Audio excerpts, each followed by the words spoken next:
Okay கம்பெனிலேருந்து ஃபோன்ரா. Hello. Okay ma'am okay ma'am okay ma'am thank you ma'am thank you ma'am. வேலை கிடச்சிருச்சா? சென்னைக்கு போகணும், பஸ் ஏற்றி விட்டுருங்க நைட்டு. சென்னைக்கு போகணுமாடா? நைட்டே போறியா? டேய் என்ன வேலை கிடச்சிச்சாம்ல?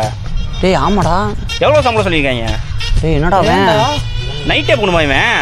டேய் டேய் போயிட்டோம். 6 months later. டேய் டேய் வாடா, எப்போ வந்த? நேற்று நைட்டு தான்டா. அப்புறம் சென்னையில் எப்படி இருக்கு? ஓகே தான். இவனா மறுபடியும் வந்துட்டானா? ஏய் இவன் எப்படா வந்தியா? நேற்று நைட்டு தான்டா. சரி சரி சரி. டேய் வண்டி புக் பண்ணியிருக்கேன், 4 நாளில் டெலிவரி, எல்லாம் வந்துருங்கடா. வண்டி புக் பண்ணியிருக்கியா? ஆ என்ன வண்டி? ராயல் என்ஃபீல்ட்ரா. இப்போ வேலைக்கு சேர்ந்தா ராயல் என்ஃபீல்டு புக் பண்ணுறியா நீ? ஏய் பண்ணு நல்ல வண்டிடா, நல்ல வண்டி, சூப்பராக ஒரு ஆக்சிடென்ட்டே ஆகாது.